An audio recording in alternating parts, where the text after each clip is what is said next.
Vamos a ver de qué se trata esto. En primer lugar, hay que recordar una breve introducción. Recordemos que la piel es nuestra barrera contra el medio externo y dentro de ella existe un microbioma. La piel es colonizada poco después del nacimiento. A esta colonización de todas estas especies, tanto de bacterias principalmente, pero también está colonizada por eh, hongos y también por virus, le vamos a conocer como microbioma cutáneo. Microbioma va a ser toda la suma de eh, características de ADN que tengan los diferentes microorganismos que estén en diferentes partes de la superficie cutánea. Aquí, por ejemplo, vamos a tener que el principal componente es el Streptococcus epidermidis, ¿no? Es uno de los principales, que incluso ya empieza a colonizar la superficie cutánea desde la época del nacimiento. Es importante recordar, chicos, por ejemplo, que cuando uno nace, empieza a colonizarse desde las primeras horas del nacimiento. Si bien antiguamente se creía que la piel era totalmente estéril dentro digamos, antes del parto, cuando todavía está dentro de la membrana amniótica, se ha visto con algunos estudios que ya existen algunas bacterias que ya están colonizando la superficie cutánea desde antes de nacer. Esto puede ser por un proceso de translocación bacteriana de parte de la, de la flora intestinal que pueda tener la madre, ¿no?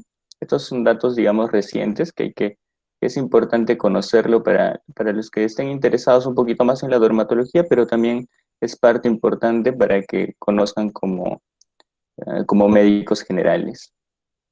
Como pueden ver aquí en la imagen a la derecha, podemos ver un esquema interesante donde nos muestra diferentes partes de la piel. Esta flora bacteriana, que podemos decirlo así, el término correcto es decir microbioma, no flora. El término correcto es microbioma. Hay que recordar que cada zona de la superficie cutánea tiene una colonización específica. Es muy diferente el microbioma cutáneo, digamos, de la piel ubicada en la cara, que como sabemos en adolescentes y en jóvenes produce más grasa, más sebo. Va a ser diferente, por ejemplo, al que tenemos en el antebrazo, al que tenemos en el dorso de las manos, y muy diferente, por ejemplo, al que tenemos en el área genital, en las axilas. Como podemos ver aquí en las imágenes, mira, nos pone varios grupos de bacterias, las actinobacterias, los firmicutes, las protobacterias, los bacteroides y otras, ¿no? Y en zonas sebáceas vemos que la predominancia es por actinobacterias. Vemos en sitios húmedos, por ejemplo, las axilas, la región inguinal, por ejemplo, cambia esta proporción. Así que es muy importante en dermatología saber la localización de las lesiones. No es igual tener una lesión, digamos, que esté en la cara a una que esté en la región centrotorácica o a una que, por ejemplo, esté en los glúteos o en las extremidades inferiores. Es muy importante la topografía en la dermatología. Así que van a ir dándose cuenta cuando toquemos los temas específicos que vale la pena recordar este dato. Bien, entonces, como tercer punto hay que recordar que la mayoría de piodermias, le llamamos a las infecciones cutáneas superficiales, son producidas por dos agentes importantes, el Staphylococcus aureus y el estreptococo del grupo A. Estos dos son los principales actores en la producción de infecciones cutáneas superficiales. Quiero ponerles un esquema mental de qué es lo que vamos a tocar hoy día y, y en qué parte de las infecciones nos vamos a centrar hoy día para no perdernos y para enfocarnos en lo que vamos a ver. Entonces, dentro de las infecciones cutáneas bacterianas vamos a tener, lo podemos dividir en tres, ¿no? Los dos principales, que son las causas más importantes de las infecciones bacterianas, las causadas por el estafilococo, las causadas por el estreptococo y las otras infecciones bacterianas cutáneas superficiales. Es importante recordar, por ejemplo, de la infección por estafilococo vamos a tener piodermias superficiales, que es lo que estamos viendo o lo que vamos a ver hoy día, pero también el estafilococo puede causar infecciones invasivas, es decir, atravesar la piel y causar, por ejemplo, infección del músculo como las piomiositis, producir las fascitis también, y también puede producir infecciones cutáneas metastásicas con bacteriemia. Esto ya nos referimos, por ejemplo, cuando hay una sepsis ya por una infección masiva por estafilococo. Y también como cuarto vamos a tener los síndromes asociados a toxinas. Del otro lado, con el estreptococo también vamos a tener piodermias superficiales, infecciones invasivas como erisipela, celulitis. Vamos a tener síndromes asociados a toxinas, es decir, el estreptococo va a liberar toxinas de manera sistémica y va a producir, por ejemplo, las, las enfermedades por toxinas, ¿no? Como por ejemplo la fiebre reumática o las glomerulonefritis, ¿no? Las que también son consideradas complicaciones no infecciosas. Y otras reacciones cutáneas, ¿no? Como la fiebre escarlatina también, que es una causa importante de síndromes asociados a toxinas.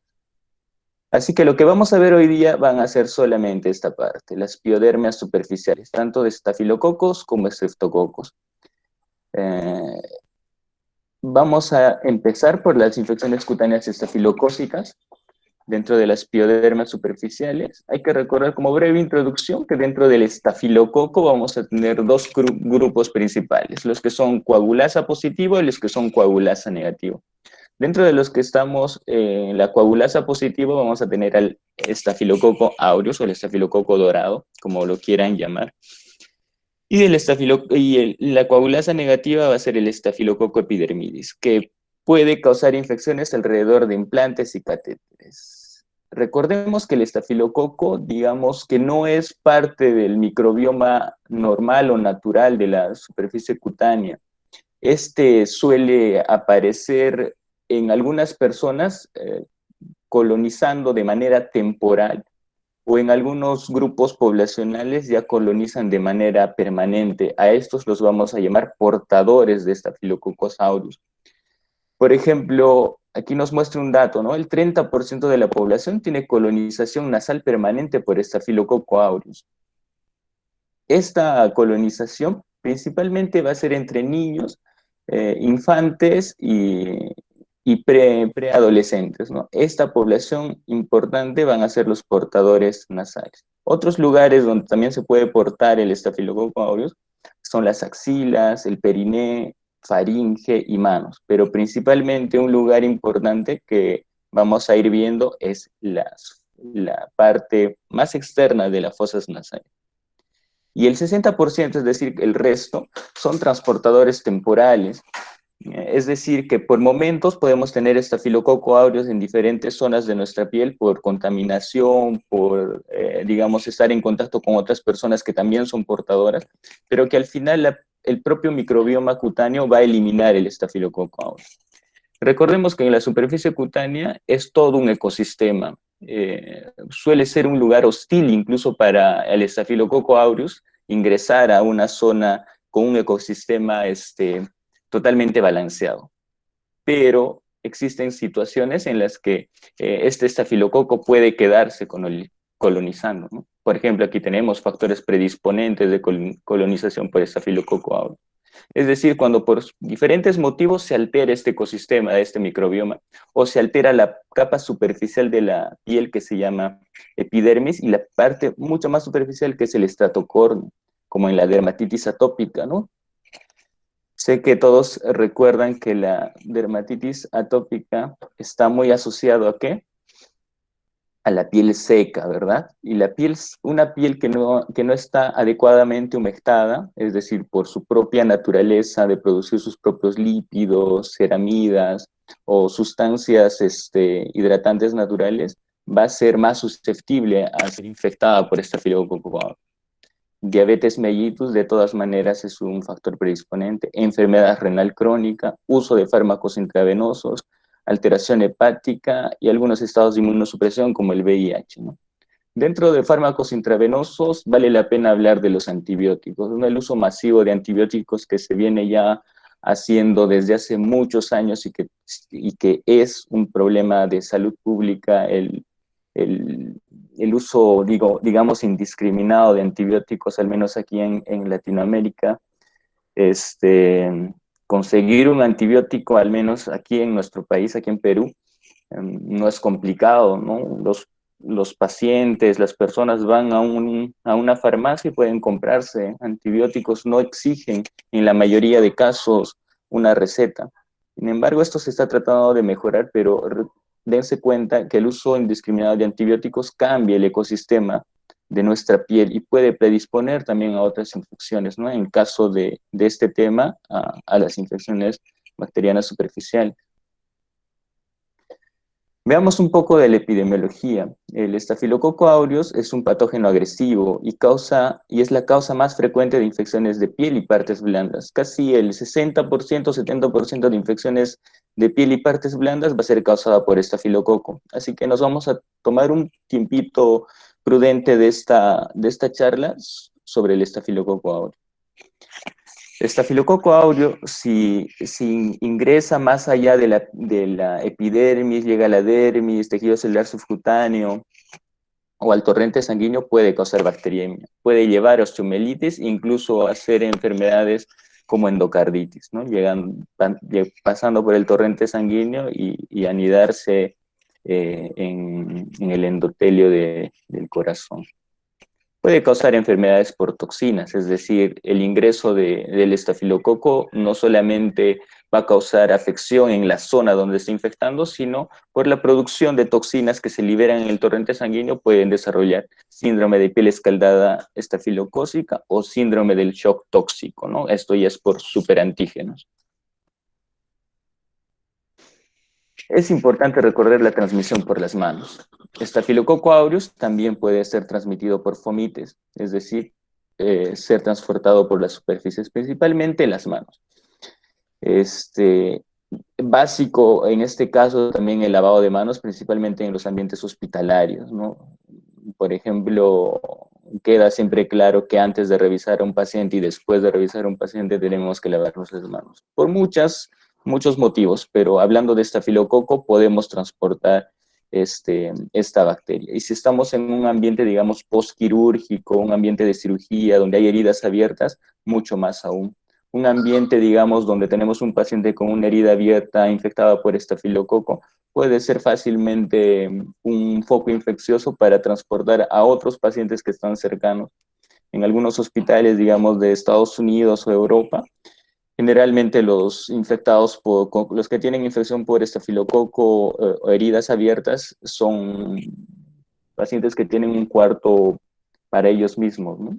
Lamentablemente en nuestros países todavía falta un poco de mejorar estas cosas, pero vamos en el camino adecuado, lento, pero seguro. Era como les comentaba, ¿no? Las personas con infección estafilocócica abierta tienen riesgo elevado de ser portador y también riesgo elevado de ser transmisor. Los portadores nasales tienen más riesgo de bacteriemia e infección de herida quirúrgica. Y es importante aislar a estos pacientes. Si ustedes, cuando ya trabajen de médicos generales o médicos especialistas, recuerden este dato, porque yo también lo he escuchado cuando era estudiante de medicina, pero cuando estás en los hospitales te das cuenta que no se pone mucho en práctica. Veamos ahora a lo que más esperan todos ustedes, las manifestaciones clínicas, para ver las fotos, las imágenes, para tratar de reconocer estas infecciones. Vamos viendo de manera directa ahora las manifestaciones clínicas, para al final dar unos toques finales sobre estafilococo aureus. Vamos a ver las manifestaciones cutáneas. La primera que vamos a ver es el impétigo. Ya lo han escuchado, seguro que hay estudiantes de medicina de diferentes años. Creo que la mayoría ha escuchado sobre el impétigo. Vamos a poner puntos claves nada más. Hay que recordar que existen dos modelos clínicos del impétigo. Tenemos dos, el impétigo ampollar y el no ampollar. Como recuerdan, al inicio de esta charla les dije que vamos a hablar tanto de estafilococo aureus como de streptococo.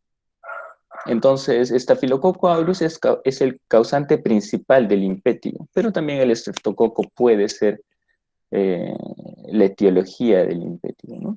Vemos aquí que el ampollar es principalmente causado, mejor dicho, únicamente causado por Staphylococcus aureus. Es su enfermedad, digamos.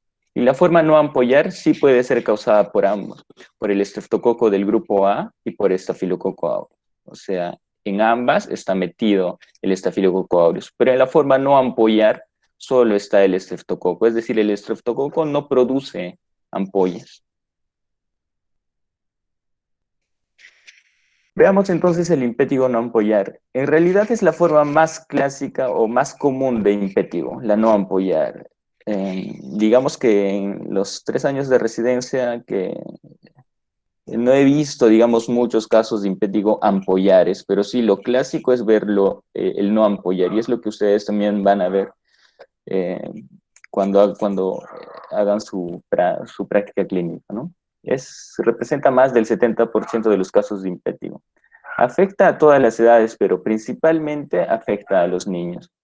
Recuerden que hablamos que los niños son un grupo importante de portadores de Staphylococcus aureus, principalmente en las fosas nasales, ¿no?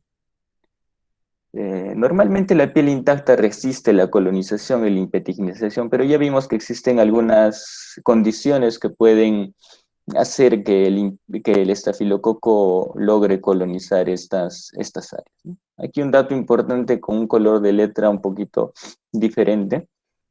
Este sí es un tip, digamos, el estafilococo del grupo fago tipo 71 produce bacteriocinas que eliminan el estreptococo del grupo A. ¿Por qué les pongo este dato? Porque recuerdan que les dije que el impétigo puede ser causado tanto por estafilococo o por estreptococo, la forma no ampollar. Pero en la mayoría de formas no ampallares encontramos, cuando se hace cultivo o gram, la mayoría de veces solo encontramos estafilococo. ¿Por qué? Porque este estafilococo generalmente produce bacteriocinas, y si era un impétigo causado tanto por estafilococo y estreptococo, al final por estas bacteriocinas el estreptococo queda eliminado y el único que queda es estafilo. Bien, y esa es la imagen clásica del impétigo no ampollar. Como todos pueden ver aquí, sé que la mayoría, por no decir todos, han visto un impétigo no ampollar probablemente. Los de los primeros años, véanlo, recuérdenlo, eso nunca se les va a olvidar. El impétigo no ampollar afecta principalmente la piel de la cara, es una de las zonas más frecuentes, principalmente narinas. ¿Ven? ¿Por qué pasa esto? Porque justamente es la zona de colonización, ¿no? Y los niños, ¿qué hacen siempre? Se tocan la nariz, ¿no? Se rascan, si les pica, más si están con un proceso gripal o un resfriado, están con los deditos ahí dentro de las fosas nasales y pueden transportar la bacteria a diferentes áreas. Suele haber prurito, dolor zonal si es que hay mucha inflamación, ardor es uno de los síntomas principales en estos niños, ¿no? Generalmente no hacen síntomas sistémicos, es decir, no hacen fiebre, malestar general, la lesión es local. Y esto va a ser condicionado en pacientes que tienen alterada la epidermis. ¿En quién dijimos que tenían alterada la epidermis? En los pacientes atópicos. La atopía es una causa predisponente de impétigos. Si vemos niños con impétigos así recurrentes, piénsenlo, probablemente tenga un componente atópico. Aquí vemos otra imagen un poco de un niño un poco más grande. Vean ¿qué es lo que se dan cuenta? ¿Qué característica tiene esta superficie? El color, ¿no? Tiene un color de aspecto mielicérico, le llaman, o de miel. Es por ese color amarillo brillante que suele producir el suero que se libera después de una infección, ¿no? Pero también que pueden darse cuenta aquí que hay como lesiones satélites, ¿no? Ven aquí una lesión, otra aquí, que probablemente así empieza el impétigo, con una pápula eritematosa que se va extendiendo y después ya empieza a formar eso. Ustedes no van a ver los impétigos general, no lo van a ver cuando está así. ¿Por qué? Porque el paciente no consulta generalmente cuando tiene una papulita digamos, ahí pequeña, no consulta, no se preocupe. Ella consulta a las mamás cuando ven a su hijo con una placa así amarilla, mielicérica, que no sana, ahí es cuando consultan al médico general o al dermatólogo. Aquí hay más imágenes, por ejemplo, que pueden ir viendo del impétigo no ampollar, que es principalmente en las fosas nasales. Empieza, como les dije, como una vesícula o como una pústula transitoria, luego se transforma en una placa costrosa mielicérica con un eritema circundante. Puede presentar adenopatías en el 90%, dependiendo en qué ubicación esté la cadena ganglionar que esté afectada, puede haber un poco de inflamación. Algunos se resuelven espontáneamente, simplemente con el aseo continuo, pero otras pueden evolucionar a úlceras, es decir, a un estima, que ya vamos a ver posteriormente. ¿Por qué es importante entonces tratar el impétigo ampollar? Para eso, para que no evolucione a una úlcera. El impétigo, digamos, tiene una afectación en la parte más superficial y es por eso que no va a dejar cicatriz cuando cure. Pero si ya producen úlceras, cuando ya se está afectando la dermis, la lesión va a dejar una cicatriz y eso es lo que no queremos. Vamos a ver a la otra parte, el impétigo ampollar. El impétigo ampollar es causado por este estafilococo aureus, ¿no? Principalmente el grupo FAGO2, cepa 77 y 55. Con tal que recuerden que es un estafilococo aureus el que produce impétigo ampollar, me voy contento de esta charla. Y el impétigo ampollar puede ser, también puede causar la enfermedad exfoliativa, es decir, el síndrome de piel escaldada estafilocócica, y también la escarlatina estafilocócica, ¿no? Y sé que todos dirán, pero la escarlatina es por el estreptococo, sí, la escarlatina es por el estreptococo, pero existen algunas entidades estafilocócicas que pueden dar síntomas similares a escarlatina. Entonces, lo que pasa en el impétigo ampollar es que existe una reacción a la toxina exfoliativa, es decir, hay una infección por estafilococo en esta zona, pero no solamente la lesión va a ser causada por el estafilococo per se, sino por las toxinas que ésta produce. Estas toxinas van a alterar la desmogleína 1. Y si se acuerdan sus clases de histología, que era la desmogleína 1, la desmogleína 1 es una caderina. La caderina es parte de los desmosomas y los desmosomas son unos aparatos que ayudan a la unión intercelular. Entonces, si está alterado la desmogleína 1, va a haber una alteración en la unión entre célula y célula. Y es por eso que va a haber un clivaje y se va a formar una pequeña vesícula o ampolla.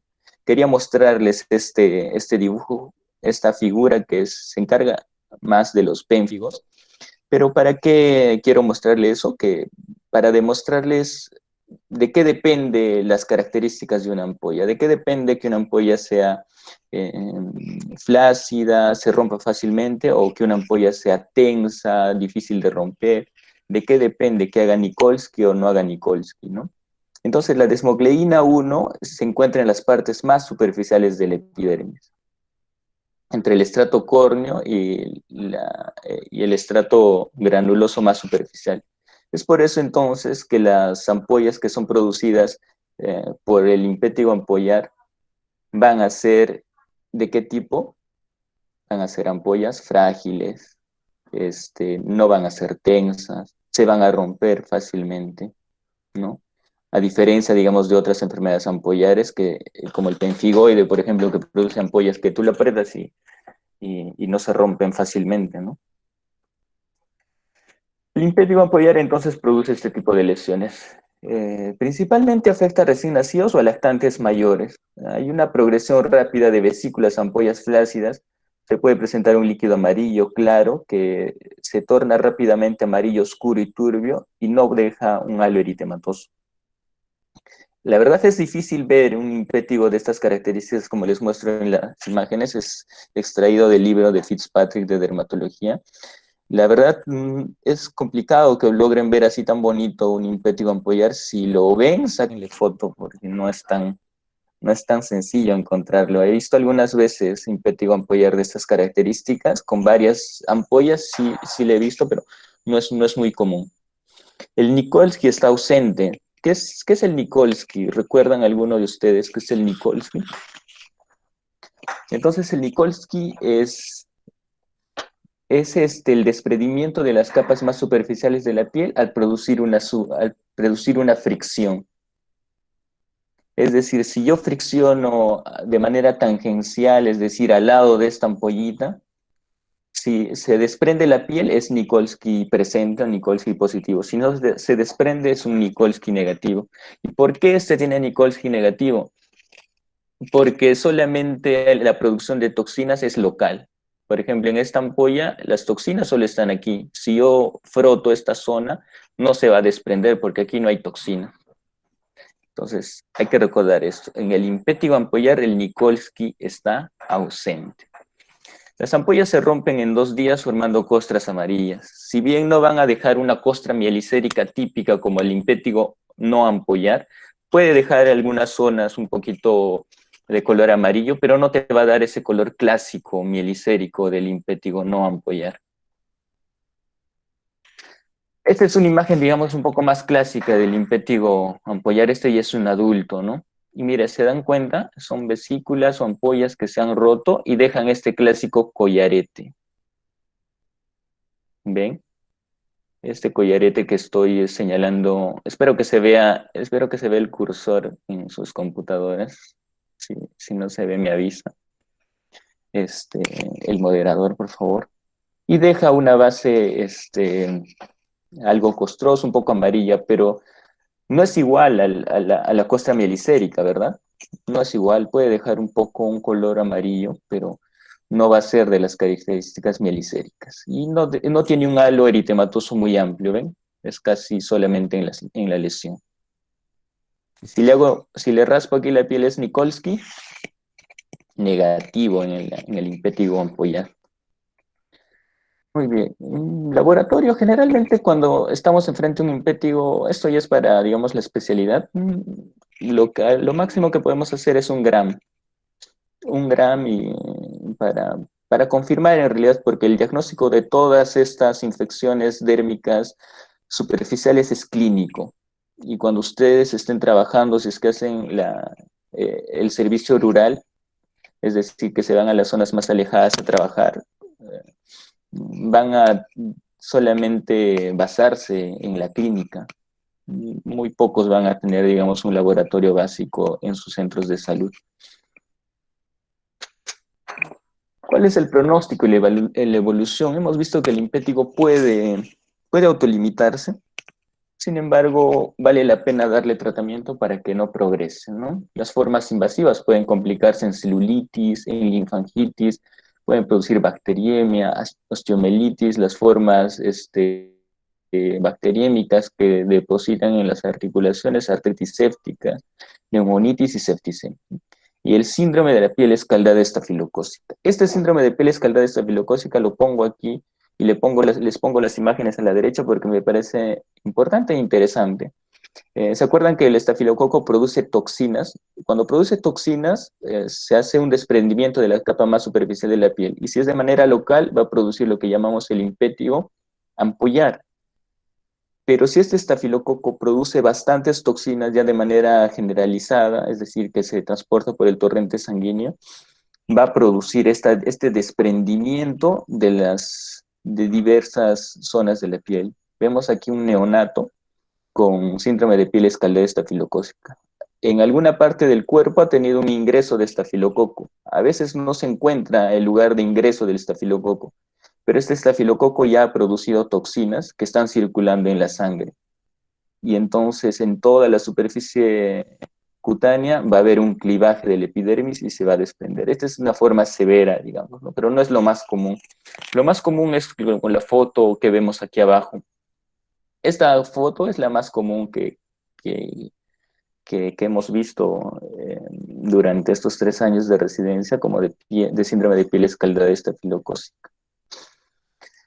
¿Y por qué pasa esto? ¿Quién es el que elimina las toxinas del cuerpo, del torrente sanguíneo? los riñones. Y en un recién nacido los riñones todavía no están completamente al 100% de su función, porque el riñón todavía tiene un proceso de desarrollo algunos años después de haber nacido, y entonces no hay quien pueda eliminar las toxinas que están circulando en la sangre y por eso es que se desprende la piel. Es por eso que en adultos podemos ver síndrome de piel escaldada estafilocócica, podríamos verlo si es un paciente con enfermedad renal crónica, porque no tiene la capacidad de eliminar todas las toxinas. Podría haber. Pero esta es la forma clásica, la de abajo. Ahí ven un eritema ligero en las axilas. También puede haber un eritema con descamación perioral o centrofacial. También en las zonas inguinales puede haber este tipo de eritema y descamación. Y lo clásico es que cursa con síntomas sistémicos, ¿no? Es decir, el niño está bien irritable, lloroso, con fiebre, con malestar, y el síndrome de piel escaldada estafilocócica sí tiene que ser manejado en hospitalización. No se puede manejar de manera ambulatoria. Y para terminar lo de impétigo, vamos a recordar algunas diferencias entre no ampollar y ampollar. Un resumen así rápido. Epidemiología, recordemos, el no ampollar es el más frecuente, 70% de casos. Más afectados los niños. En la clínica, recordemos que el no ampollar puede aparecer con una mácula bien pequeñita de 2 a 4 milímetros que evoluciona a una pápula, una pústula o ampolla, perdón, evanescente rápida y que al final se forma en una costra mielicérica, ¿no? Amarilla. Y la ampollar inicia con una vesícula de 1 a 2 centímetros, se forma una ampolla superficial y más tarde pueden llegar a formar ampollas de 5 centímetros que cuando se rompen dejan un collarete. Este es típico. Hay poco eritema alrededor, también eso es básico recordar. Y la distribución es importante. Vimos en las fotografías que las zonas clásicas es la cara, nariz y boca. Pero recuerden que las extremidades es una zona también que se puede presentar impétigo. ¿Por qué? Porque generalmente nos rascamos, ¿no? Los niños se tocan la nariz o a veces se agarran la boca, llevan en las uñitas el estafilococo y si le picó un mosquito o le pica la pierna, se rasca ahí o se rasca la manito. Entonces transporta el estafilococo y lo inocula, ¿no? Y produce esta distribución de, de impétigo. Hallazgos asociados, recuerden que puede producir linfadenopatía leve en la no ampollar. El ampollar usualmente no tiene síntomas, pero en algunos casos puede presentar algo de fiebre, diarrea, siempre y cuando sea una lesión extensa, ¿no? Pero en general no producen hallazgos asociados. El curso clínico es benigno, se puede autolimitar, como dijimos, pero ¿vale la pena dar tratamiento? Sí vale la pena dar tratamiento. Complicaciones, la no ampollar, recuerden que el 5% de la infección por estreptococo en este caso puede causar glomerulonefritis postestreptocócica aguda. Sí, recuerden que la no ampollar también es causada por estreptococo. Y se dice que el riesgo no se modifica por antibióticos, es decir, que el riesgo, aunque tengas un impétigo y te hayan dado tratamiento, va a seguir, ¿no? Hay que recordar que esta infección por estreptococo no está asociada a fiebre reumática. Es decir, la infección cutánea no está asociada a fiebre reumática, solamente la infección faringoamigdaliana. Y en la forma de ampollar en niños pequeños y en adultos con inmunodeficiencia es posible lo que hablamos, ¿no? El síndrome de piel escaldada estafilocócica. Bien, pasamos al segundo tema de estas infecciones dérmicas superficiales. Veamos el ectima. Hablamos un poquito de ectima en la parte de impétigo, ¿no? Que era como, digamos, si no se curaba un impétigo, se transformaba en un ectima. Y este ectima, si bien es causado por estafilococo, también puede ser causado por estreptococo en menos frecuencia, pero también. ¿Hay diferencias? No, es indistinguible. El ectima causado por estafilococo es indistinguible del causado por el estreptococo. Entonces hay que describirlo.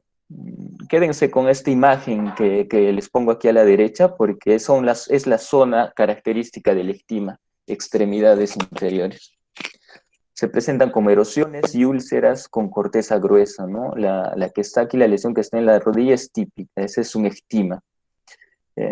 Como les dijimos, es consecuencia de un impétigo descuidado y con mayor frecuencia se da en miembros inferiores, tanto en niños, pueden ser en adultos, a veces ancianos y diabéticos.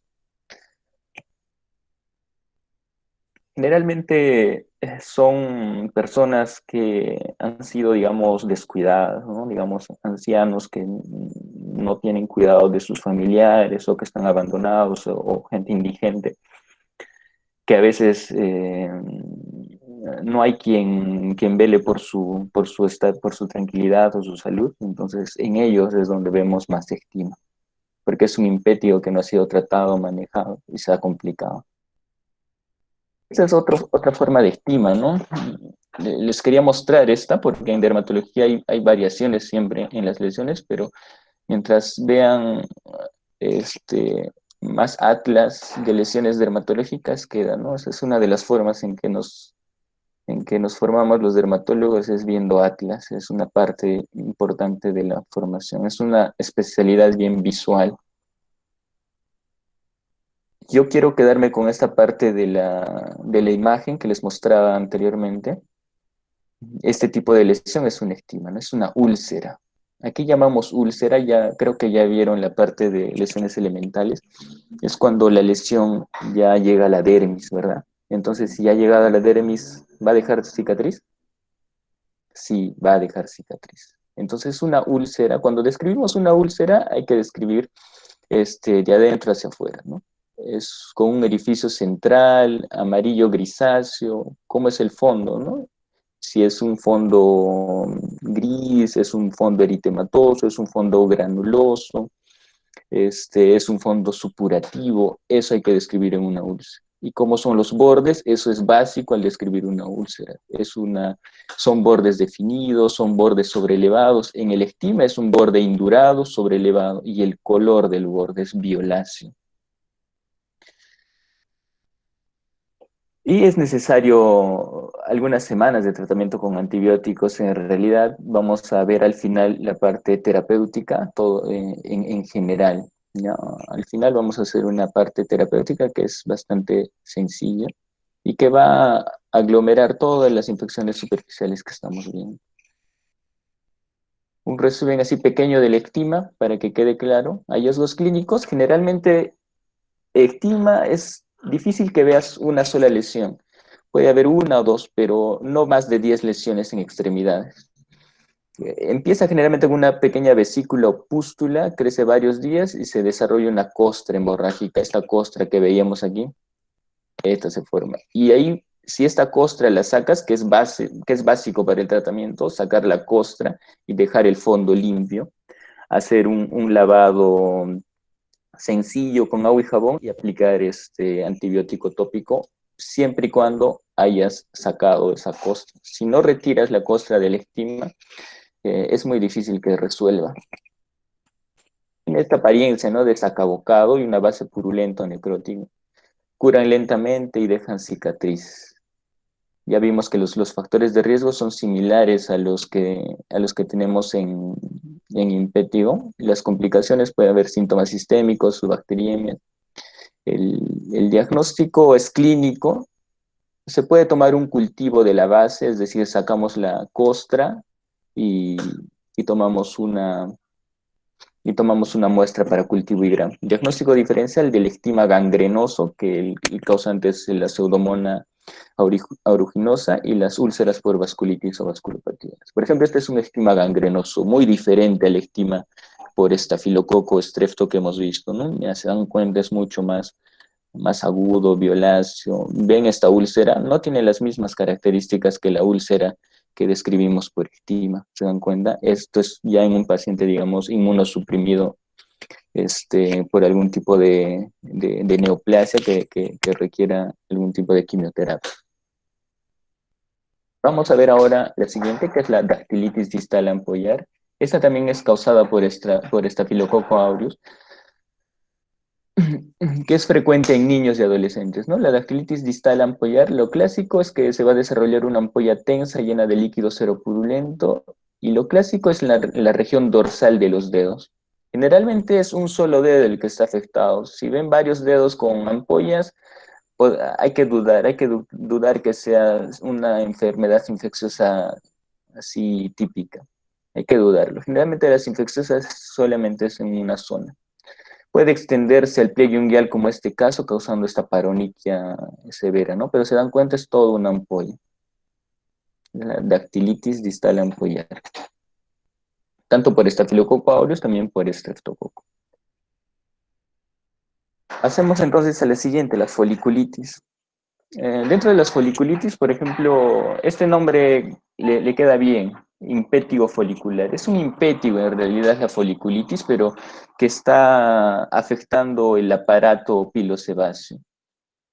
La foliculitis va a depender de los síntomas y los signos, si es superficial o profundo, ¿no? Si es superficial, vamos a ver pústulas pequeñas en el infundíbulo. Siempre va a estar asociado a un folículo piloso. Va a afectar a zonas con bastante vello terminal, cuero cabelludo, barbas, axilas, miembros, la zona de los glúteos también, que es una zona, digamos, portadora de estafilococo. Las periporitis pueden estar asociados, ¿no? También a la miliaria neonatal, blefaritis, cuando se asocia a las conjuntivitis. Esta imagen les quería mostrar, pero venía después de esta diapositiva. Vean la foliculitis, como vimos aquí en la imagen, ven la zona de la barba, que es típica de la foliculitis, y ven bastantes pústulas. Y estas pústulas, si ustedes se acercan mucho más y tienen una lupa, pueden darse cuenta que esta pústula está iniciando justo de un folículo piloso. O un folículo piloso está incrustado justo en la pústula, eso es básico. Pero vemos aquí a la derecha otra imagen, pero esta no es una foliculitis, es lo que le llamamos pseudofoliculitis de la barba. Esta pseudofoliculitis de la barba no es un problema infeccioso, es un problema, digamos, inflamatorio.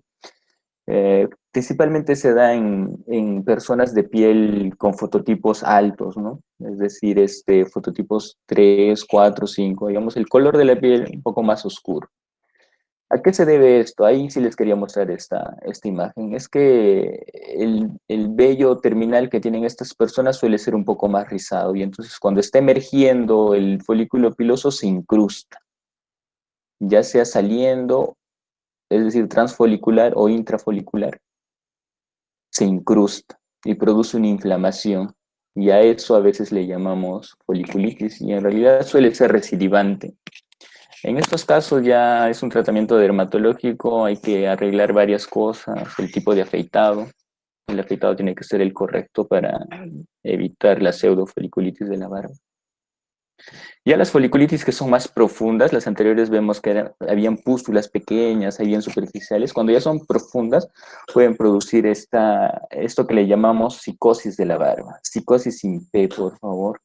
Psicosis, que viene con inflamación perifolicular en las zonas con barba y en el labio superior. Son las zonas típicas. ¿Por qué? Porque aquí están las fosas nasales y aquí es el Staphylococcus aureus. ¿Se acuerdan que el 30% de las personas son portadoras constantes de Staphylococcus aureus? Bien, es por eso que esta zona es una de las más frecuentes en hacer psicosis de la barba. ¿Por qué le llaman psicosis?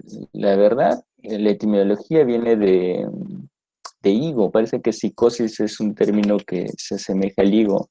La verdad, no le encuentro mucho parecido al higo, pero hacen unas comparaciones interesantes que vamos a ver en una imagen posterior. El tratamiento es terapia con compresas calientes y antibióticos tópicos sistémicos. ¿Qué antibióticos? Al final vamos a tocar qué antibióticos vamos a usar en estos casos. El higo, ¿les parece un poco a la psicosis?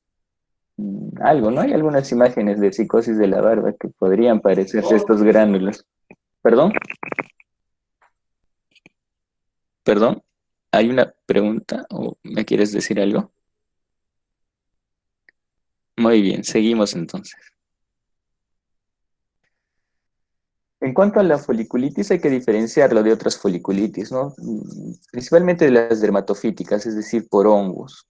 Los porongos generalmente tienen pelos quebrados, pelos rotos en alguna zona. Las foliculitis infecciosas por estafilo no te va a dar pelos rotos. Los nódulos en las dermatofíticas son supurativos o granulomatosos. Y no hay dolor al arrancar los pelos, no salen con facilidad. Más imágenes de foliculitis. Aquí a la izquierda, en realidad, más que foliculitis, pareciera una reacción acneiforme, ¿no? Aquí sí, foliculitis a la derecha. Vemos en la región, siempre en la zona pilosa.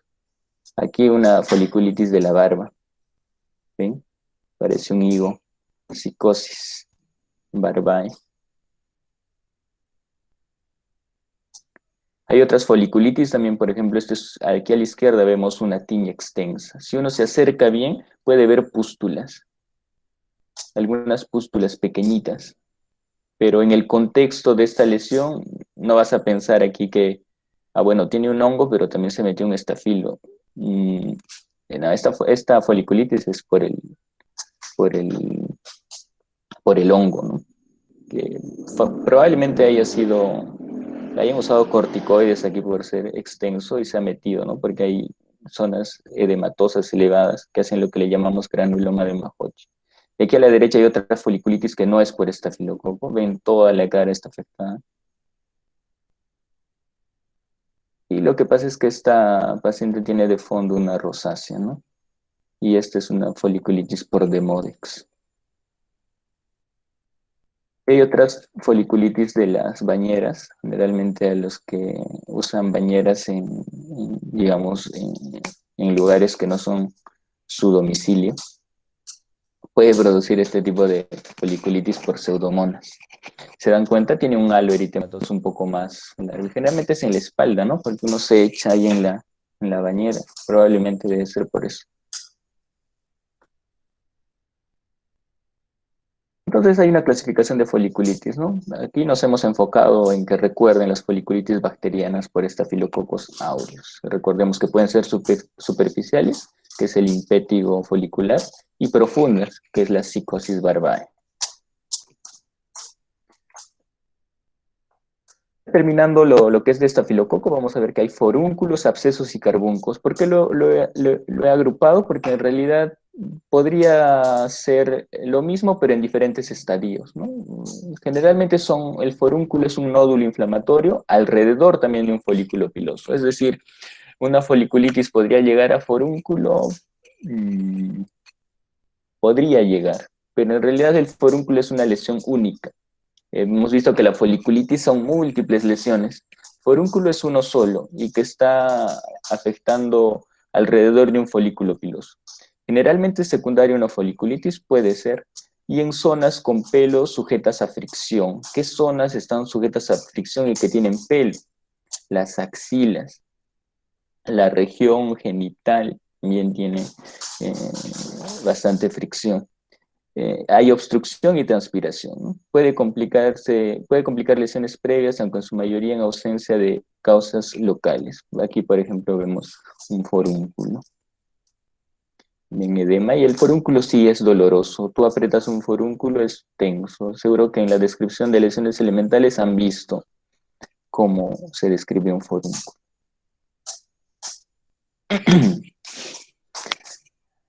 Es sensible, es rojo, aumenta de tamaño, se suele tornar doloroso, y la ruptura se produce con descarga de pus. Dentro de este forúnculo obviamente hay pus, es infeccioso. El forúnculo no es necesario darle ya un adjetivo. Me acuerdo que alguna vez escuché en una visita, es un forúnculo infectado. Ah, ya, y existe el forúnculo no infectado. No, ¿verdad? El forúnculo ya es un proceso infeccioso, no es necesario darle un adjetivo de forúnculo infectado. El anthrax es un término que también le denominamos carbunco. Siempre hay que ponerle, a este sí necesariamente hay que ponerle el adjetivo carbunco estafilocócico o anthrax estafilocócico. Recordemos que el anthrax solo o carbunco solo, estamos hablando de Bacillus anthracis, ¿verdad? pero si hablamos de carbunco y anthrax causado por estafilococos, hay que ponerle el adjetivo de estafilocócico. Este es un acúmulo de forúnculos, es decir, son varios forúnculos que se han acumulado y que se conectan entre ellos, es decir, hacen como túneles debajo de la piel y se juntan, y que en algún momento todos pueden supurar y formar agujeros, como podemos ver aquí en la derecha. Este es un anthrax o carbunco. Suele ser una lesión de mayor tamaño y más profunda.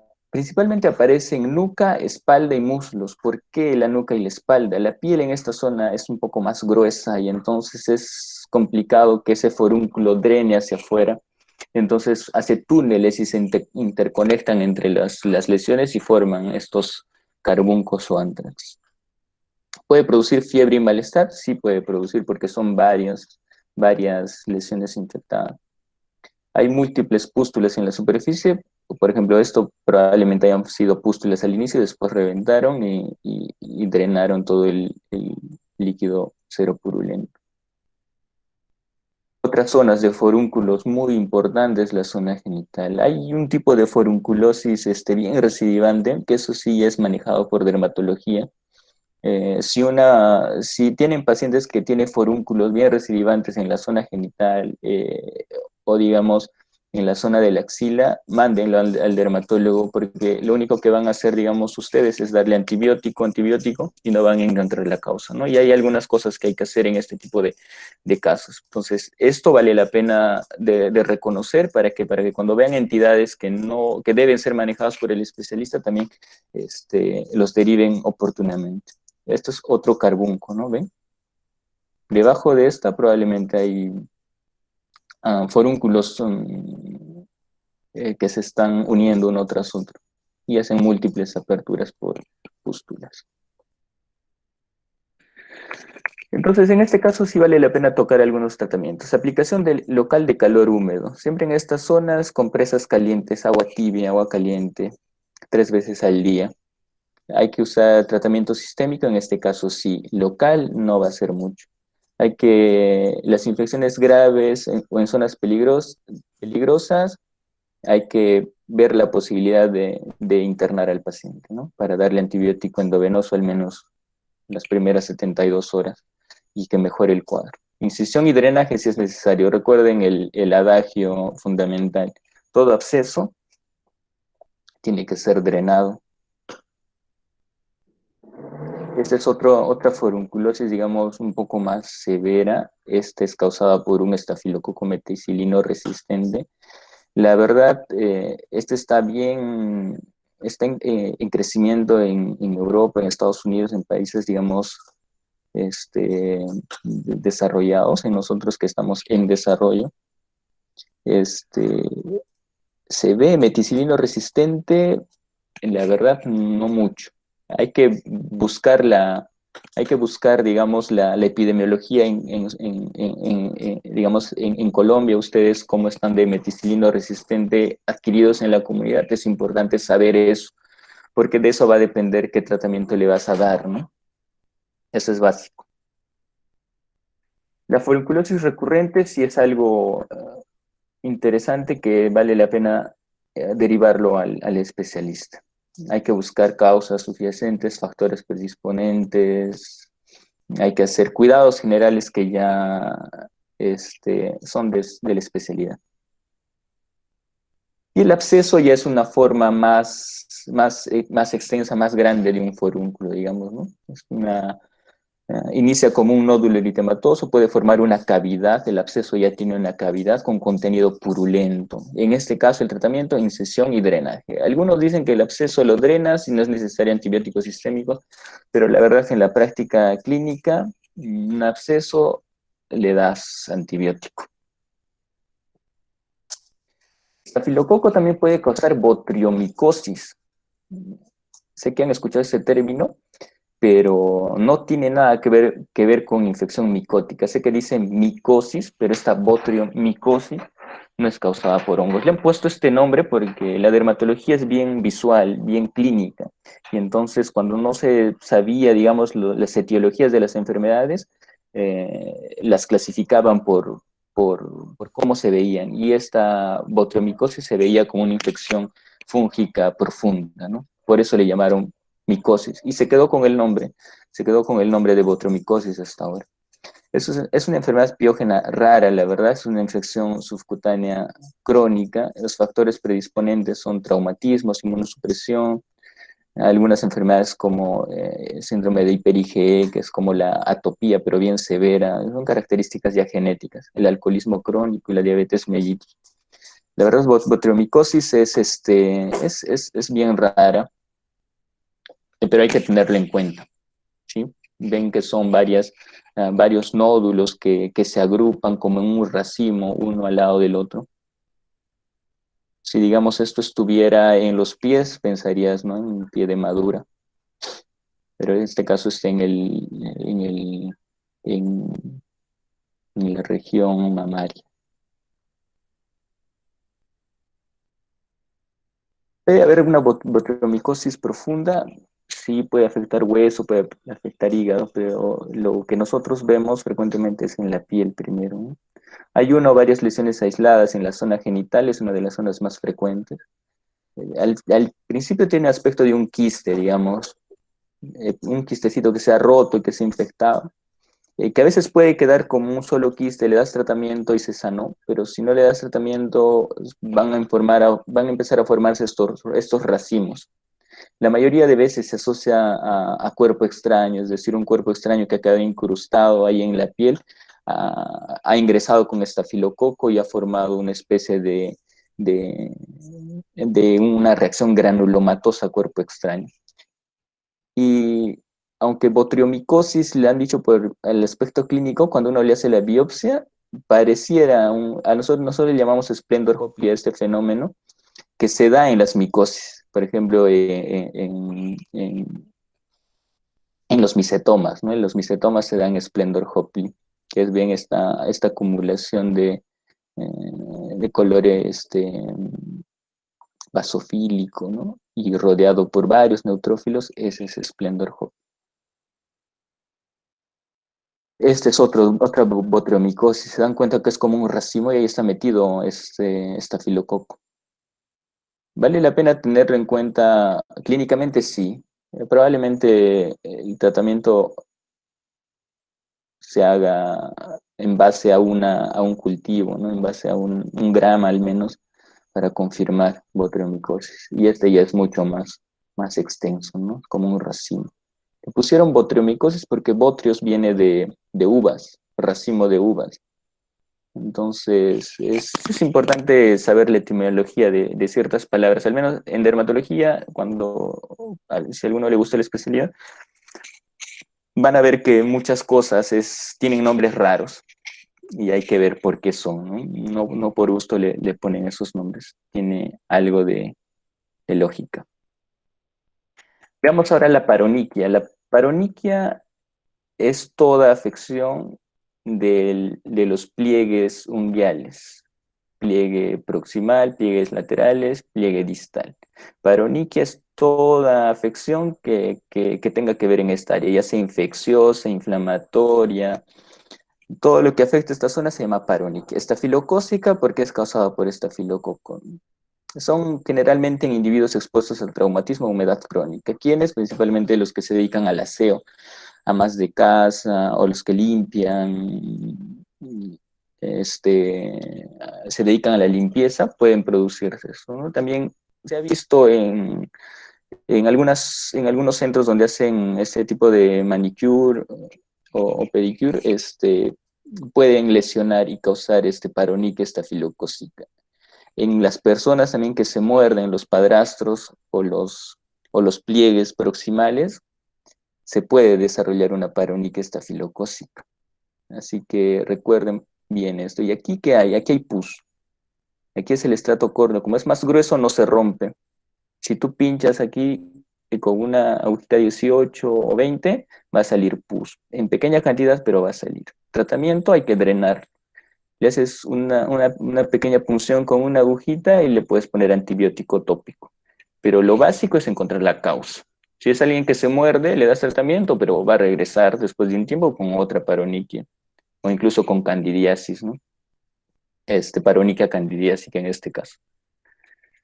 Panadizo estafilocócico. ¿A qué le llamamos panadizo? A toda enfermedad infecciosa que esté en el pulpejo. En este caso, por estafilococo. Es muy dolorosa, hay que hacer un drenaje, hay que darle antibiótico. Vía oral, sistémico en realidad más que endovenoso, pero sí hay que darle antibiótico. En este caso ya está complicado por un granuloma piógeno, ¿no? Que es esta protuberación, pero todo esto es el panadizo estafilocócico. Y vamos a tocar algo así sencillo nada más del estafilococo. Mm, Hay que recordar que el estafilococo produce hemolicinas, produce las enterotoxinas, las toxinas exfoliativas, la toxina del shock tóxico, que es un superantígeno. Se llama superantígeno a un antígeno capaz de despertar una respuesta inmunitaria sin hacer sin que pase por el proceso de presentación de antígenos. Entonces, es como que llega un superantígeno y estimula todo el sistema inmune y crea todos estos síntomas, ¿no? Por eso le llaman el shock tóxico. ¿Hay resistencia de estafilococo? Sí, hay bastantes cepas meticilino resistentes. El uso de mupirocina en las narinas vale la pena para eliminar a los portadores, pero hay que evitar el uso indiscriminado porque están desarrollándose cepas resistentes. ¿Cómo es la inmunidad? ¿Cómo nos protegemos del estafilococo? Primero, la inmunidad innata. Existen péptidos antimicrobianos, digamos, son como antibióticos que los produce en nuestra misma piel. Se llaman defensinas, dermidicidinas, lactoferricina, nombres un poquito raros, pero son péptidos muy potentes, incluso pueden destruir a los estafilococos meticilino resistentes en algún punto. Este, Así que en el sistema inmune cutáneo no solamente está implicado los linfocitos, neutrófilos, macrófagos, no. El queratinocito es parte de la inmunidad innata. La piel por sí misma produce muchas sustancias inmunitarias, produce sus propias defensinas, incluso es productora de hormonas. Tenemos incluso receptores opioides en la piel, en la superficie de los queratinocitos. Hasta receptores cannabinoides existen de manera real en la piel. La piel es todo un órgano, todo un sistema con muchas funciones. Ya para terminar, vamos a ver las infecciones cutáneas estreptocócicas, que ya es más pequeño. Vamos a ver que la mayoría es causada por el estreptococo del grupo A, estreptococo piógenes. ¿Qué causa? Causa impétigo, que ya vimos, causa estima, que ya vimos. Nos vamos a centrar solamente en el intertrigo y la dactilitis ampollar. Entonces, ¿dónde hay estreptococo? Hay en la piel, pero más hay en las vías respiratorias altas. El intertrigo estreptocócico, recordemos que intertrigo se le llama a toda afección que esté en los pliegues, y en este caso infecciosa porque es causado por estreptococo. Puede estar en periné, zona perianal, vulva, axila, región inframamaria, entre los dedos, ¿no? Aquí tenemos las zonas de pliegue, por ejemplo, donde puede estar presente un intertrigo. Aquí, por ejemplo, la axila, ¿no? Eritema. Aquí ya le ha puesto su cremita al paciente, pero es eritematoso, homogéneo. El borde es definido, pero no tiene elevación. ¿Cómo lo diferencio de una tiña? Es decir, de una micosis, la tiña tiene descamación periférica y elevación, y el centro va sanando. Este está rojo todo. Hay otras enfermedades dermatológicas que hay que diferenciarlas, sí. Por eso un intertrigo hay que ver la distribución. Si tienen todos los pliegues, es decir, ambas axilas, ambas ingles inframamarias, hay que pensar en otras cosas. Entonces hay que prender el foquito en esos casos, ¿sí? Y aquí está el intertrigo, digamos, en la región perianal, que a veces suele ser doloroso, más, esto se da más en niños. A veces le llaman celulitis perianal, pero en realidad es un intertrigo. Vean esta imagen y vean esta imagen. Este es un intertrigo, ¿no es cierto? Porque está en el pliegue, pero ese es estreptocócico. ¿Qué diferencia hay? El color, digamos, similar, pero lo que llama la atención son las lesiones satélites. ven estas pápulas eritematosas satelitales, entonces ya esto te aleja la causa estreptocócica de base. Este es un intertrigo candidiásico. Cuando tiene este tipo de lesiones satélites, ya estamos hablando de cáncer. ¿Sí? Es importante diferenciar. Les muestro la imagen otra vez y les muestro otra vez la imagen. Hay que describir la lesión siempre con todas sus características. Bien, manejo y tratamiento ya para terminar, solamente 2 diapositivas. ¿Cómo hacemos esto? Primero, hay que hacer la anamnesis. Dentro de todas estas infecciones cutáneas superficiales, hay que ver primero cuál es el síntoma principal. El dolor, el prurito, no hay síntoma principal, eso hay que buscar. Duración, ¿cuánto tiempo tiene eso? Si es recidivante, porque si es recidivante, probablemente estemos hablando de otro tipo de enfermedades. Así que eso es básico, hay que saber la edad también del paciente. Hemos visto que hay algunas infecciones superficiales dérmicas que son más frecuentes en niños, en adolescentes, y hay otros, digamos, en adultos. Hay que ver la exposición, factores predisponentes, hay que preguntar todo el antecedente al paciente. Vamos al examen clínico. En el examen clínico, 2 cosas. Hay que ver signos de infección y signos vitales, es decir, si hay síntomas sistémicos, si hay fiebre, malestar, afectación de la presión arterial y la frecuencia cardíaca, hay que parar las orejitas. Hay que buscar después signos claves. Costras de miel, impétigo. Vesículas, pústulas, foliculitis. Afectación foliculocéntrico puede ser forúnculo. Ubicación de las lesiones es básico. ¿Para qué? Para descartar otras enfermedades dermatológicas que puedan ser necesarias la ayuda de algún especialista. Y para dar el tratamiento hay que clasificar la severidad. Puede ser simple, es decir, sin ningún síntoma sistémico, una lesión localizada pequeña. Puede ser extensa, es decir, afectar varias zonas de la cara, de las extremidades, pero está hemodinámicamente estable. O complicada si hay afectación de la presión arterial, de la frecuencia cardíaca o del estado neurológico. Entonces vamos a tener las infecciones, son superficiales, dérmico subcutáneo localizado, que es lo que hemos visto hoy día, y ya después, si se puede, podemos ver las otras infecciones subcutáneas invasivas, severa sistémica. Entonces, en la superficial o dérmico subcutáneo localizado, vamos a dar el siguiente tratamiento. Si es superficial, es una lesión simple, pequeña. La bibliografía te dice hazle grama y cultivo. Si no tienes, está en un lugar alejado, denle terapia de frente. ¿Cuál es la terapia en la forma simple? Terapia tópica nada más. Si es extenso, es difícil que le estés poniendo crema, digamos, o un ungüento en toda la extremidad inferior. Hay que darle un antibiótico por vía oral. Eso es importante diferenciar. ¿Cuándo uso tópico? Cuando uso vía oral. Si es extenso y es complicado para la madre, para el paciente, usar tópico en una lesión extensa, dale vía oral.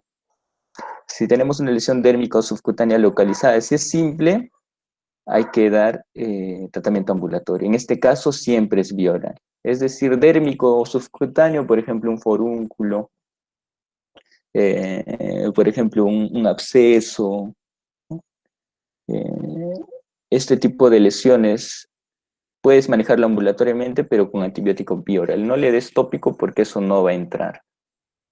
Si es extenso o complicado, es decir, si hay síntomas sistémicos, hay afectación de la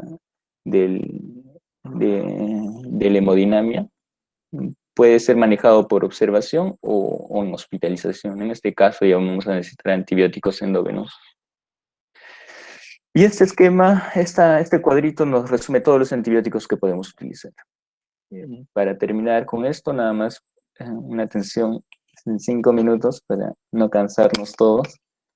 Primero, la infección por estreptococo, podemos utilizar dicloxacilina, 500 miligramos 4 veces al día por unos 7 días. Es lo clásico para el estreptococo, pero en realidad eso es cuando vemos, digamos, un impétigo, ¿no?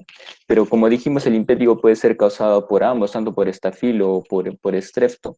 Así que yo les recomiendo que cuando tengan una lesión de este tipo y quieran usar, y sea extenso y tengan que usar algo por vía oral, váyanse a las cefalosporinas de primera generación, cefalexina.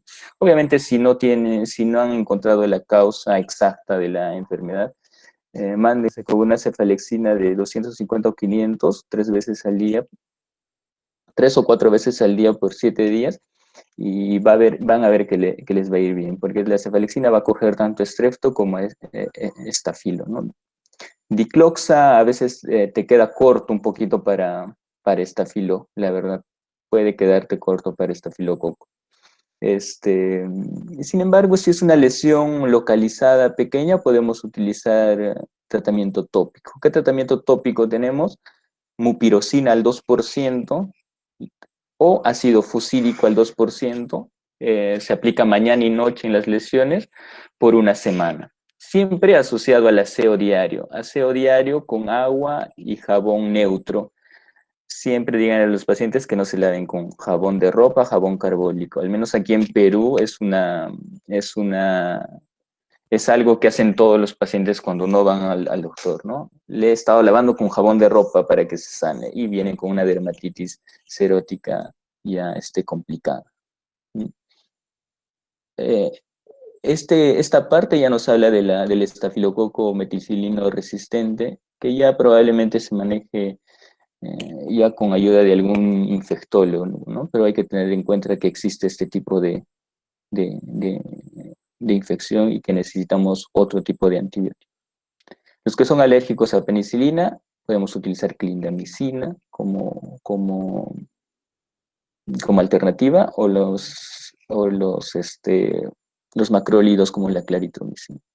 Consideraciones especiales: en los niños que tienen impétigos recurrentes o lesiones, digamos, muy extensas, hay que recordar que pueden ser portadores tanto en fosas nasales y en diferentes zonas, así que hay que eliminar esa fuente. Podemos utilizar tópico, mupirocina al 2%. La parte sistémica bioral no va a llegar a las fosas nasales porque ella se ha formado como un film, digamos, como una zona libre, no va a llegar el antibiótico, así que hay que usar tópico. Podemos utilizar mañana y noche por unos 5 días. ¿En qué zonas? ¿Qué zonas debemos aplicar la mupirocina para eliminar a los portadores? En la parte de las narinas, en el conducto auditivo externo, en el ombligo y en la zona perianal. Esas zonas hay que aplicar mupirocina y van a ver que va a disminuir la frecuencia de infecciones en el mismo paciente, ¿no? En los casos recurrentes. Y muy bien, a la bibliografía que hemos utilizado para hacer la ponencia. Agradecerles por el tiempo que me han dado. Espero que les haya gustado y que les sirva bastante las cosas que hemos hablado ahora. Ahí les dejo mi correo electrónico, si es que tienen alguna duda o quieren compartir algún caso clínico conmigo, yo gustoso de apoyarlos. Muchas Mil gracias. gracias, doctor. Me presento, soy Lizeth López, la directora del curso de dermatología. Muchas gracias por su presencia, por la charla. Ha sido muy útil y muy interesante. Voy a proceder a leer las preguntas que nos dejaron en el chat. Hasta el momento tenemos una. Dice, ¿qué patologías tienen Nikolsky positivo? Creería yo que aparte de la del pénfigo. Ah, qué interesante. Una pregunta. Entonces, Nikolsky habíamos dicho que del impétigo ampollar, por ejemplo, no tiene Nikolsky, ¿verdad? Pero hay otra enfermedad estafilocócica que es también por toxinas, que es el síndrome de piel escaldada estafilocócica. Esa sí tiene Nikolsky positivo. Dirán, pero si es la misma toxina, es la misma piel, ¿por qué no? ¿Por qué el impétigo ampollar no produce y el piel escaldada estafilocócica sí? Lo que pasa que para que haya Nikolsky es que debe haber una afección latente. ¿Se acuerdan que en el impétigo ampollar las toxinas solamente son localizadas donde hay la ampolla? Pero en el estafilocócico, piel escaldada estafilocócica, la toxina está en toda la superficie de la piel. Así que si yo le froto cualquier parte de la piel, incluso o las zonas más cercanas a las lesiones, va a haber Nikolsky. ¿Qué otros tienen? Los pénfigos, pénfigo foliáceo. ¿Por qué el pénfigo foliáceo? Porque el foliáceo es la parte más superficial, es en el strato corneum. Si yo froto, se va ahí. El pénfigo vulgar, el pénfigo vegetante, el pénfigoide, ¿tiene Nikolsky o no tiene Nikolsky? no tiene Nikolsky, porque el pemfigoide es profundo. La zona donde se separa la piel es entre la epidermis y la dermis, ahí está libre. Esa no te da Nikolsky, no son las principales que hay que recordar de Nikolsky. Otras, por ejemplo, ya las toxicodermias, ¿no? Como el, este, la necrólisis epidérmica tóxica, que es más severa, y el Steven Johnson, que es la forma menos severa de la necrólisis epidérmica tóxica, también puede darte Nikolsky positivo. Gracias por la aclaración, doctor. Aquí hay otra. ¿Qué acciones deben seguirse en un paciente portador de Staphylococcus aureus meticilino resistente? Interesante. En realidad, si encontrar un portador de meticilino resistente, generalmente te vas a dar cuenta que ya que es meticilino resistente cuando se desarrolla la enfermedad. En realidad, el estafilococo meticilino resistente al principio se describía solamente en el ambiente hospitalario, eh, asociado digamos, a intubaciones, a ventilador mecánico o a infecciones de herida operatoria o a catéter venoso central. Pero se sabe que ya hay los meticilinos resistentes adquiridos en la comunidad.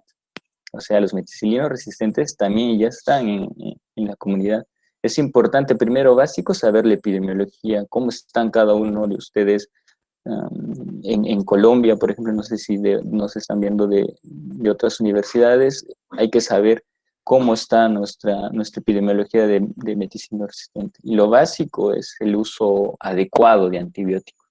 Por eso en las recomendaciones de tratamiento, cuando yo les hablaba, hay que saber cuándo usar tratamiento tópico, hay que saber cuándo usar tratamiento bioral y hay que saber cuándo utilizar un tratamiento endovenoso.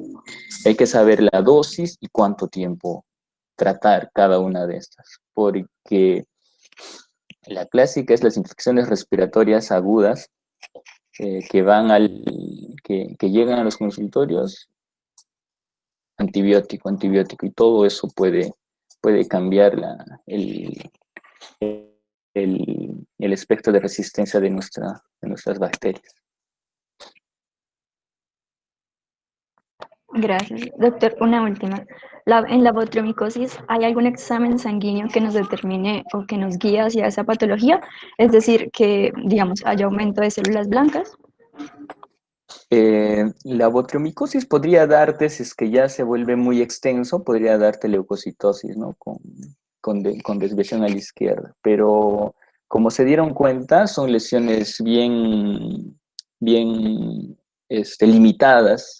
Vieron la lesión en la zona mamaria, eran lesiones pequeñas, pero también les mostré fotografías de lesiones bien extensas, grandes. La mayoría de veces no va a tener, digamos, afectación en el hemograma. En realidad el examen que se debe hacer es un gram y cultivo.